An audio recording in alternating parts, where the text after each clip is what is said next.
Welcome back to Recode Your Destiny, the podcast where we explore the inner world of human behavior, relationships, and the patterns that shape our lives. I'm your host, Victor Escalante. This week brought powerful lessons, moments that reveal how relationships can wound us and how understanding can set us free. Let me share 3 cases that hold deep insight for anyone struggling with love, betrayal, or generational trauma.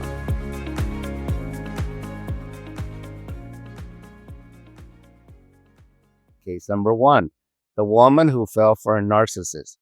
The first case is a woman who came in brokenhearted, shattered by a man she believed was the one.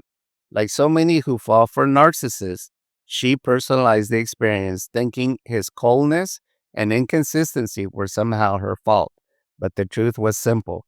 This man was not relationship material. Not now, not ever. I outlined 6 reasons why. He's a player. He's an adolescent in a 55-year-old body. He's emotionally unstable.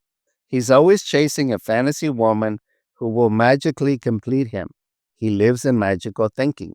And most critically, he lacks the emotional maturity necessary for real intimacy. Then I explained the 4 steps of a narcissist, and suddenly the entire relationship finally made sense to her.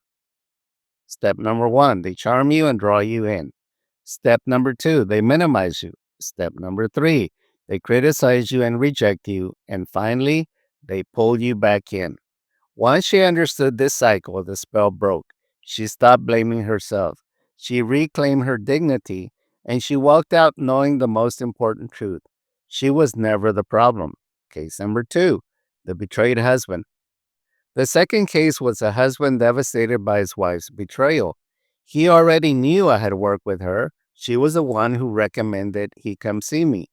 But even with that awareness, he entered defensive and skeptical, preparing himself for the possibility that I might take her side. What he didn't expect was the truth I shared. Her infidelity had nothing to do with him.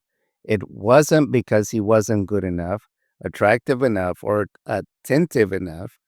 It wasn't because of something he failed to do. Her actions were rooted in a fractured identity shaped by her childhood experience patterns that existed long before he ever came into her life. I explained.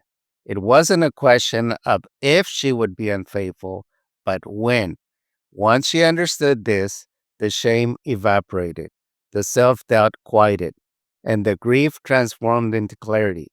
He left my office lighter, hopeful that he and his wife could find the path to reconciliation, grounded in truth rather than blame. Case number 3, 2 Gen Z women with mother wounds. Finally, I worked with 2 Gen Z women this week, both longing for healthy, stable relationships, and both struggling deeply because of unresolved mother-daughter pain. These young women want love, real love, but they are tangled in the emotional inheritance that was passed down to them.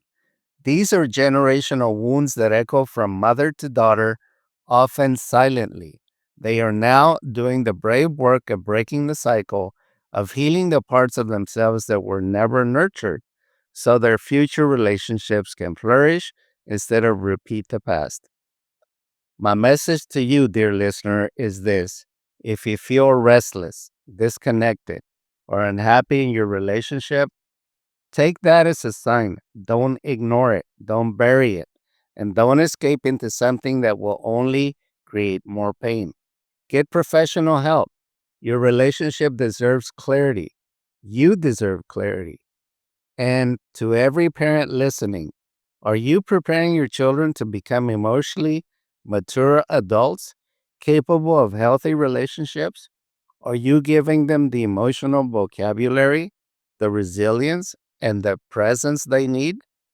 Because the way you love them today shapes the way they will love for the rest of their lives.